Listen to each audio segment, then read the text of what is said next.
यह कहानी धार्मिक और महत्वपूर्ण और ज्ञान से भरी है। मेरा आपसे निवेदन है, इस कहानी के अंत से तक हमारे साथ बने रहना।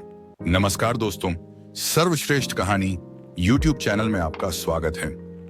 एक समय की बात है, एक गांव में एक किले में एक ज्ञानी संत रहते थे। उनका जीवन शांत और ध्यान में व्यतीत होता था। उन्होंने अपने जीवन को मौन और साधना के लिए समर्पित कर दिया था। उनकी ख्याति दूर दूर तक फैल चुकी थी और लोग अपनी समस्याओं का समाधान पाने के लिए उनके पास आते थे। एक दिन एक व्यक्ति संत के पास आया। वह व्यक्ति अत्यंत व्याकुल और चिंतित था।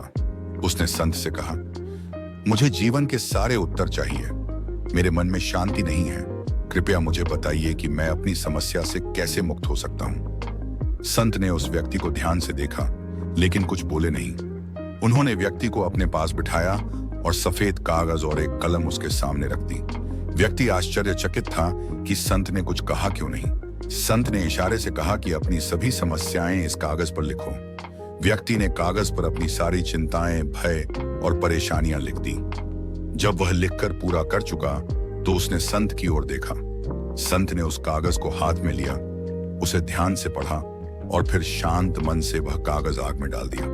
व्यक्ति यह देखकर हैरान रह गया। उसने पूछा, आपने मेरी सारी समस्याएं क्यों जला दी? इससे मुझे कैसे समाधान मिलेगा? संत ने मुस्कुराते हुए कहा, तुम्हारे भीतर जो समस्याएं थी वे सब अब बाहर आ गईं। इन्हें बाहर निकालकर खत्म करना ही समाधान है। मौन रहकर मन के विचारों को देखना और समझना सबसे बड़ा उपाय है। जब तुम अपनी सोच को शांत करोगे तब असली समाधान अपने आप मिल जाएगा। संत ने आगे कहा, मौन का अर्थ सिर्फ बोलना बंद करना नहीं है, यह अपने भीतर झांकने की कला है। जब तुम मौन होते हो तो तुम्हारे विचार स्पष्ट होते हैं। मौन में ही आत्मा और ईश्वर का साक्षात्कार संभव है। जीवन में शांति पाने का एकमात्र तरीका है कि तुम अपने विचारों और भावनाओं को नियंत्रित करो। इस कहानी से हमें यह सीख मिलती है, मौन से आत्मनिरीक्षण।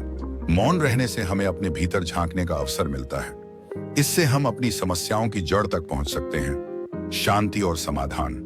मौन से हमारे मन का शोर कम होता है, जिससे सही निर्णय लेने की क्षमता विकसित होती है।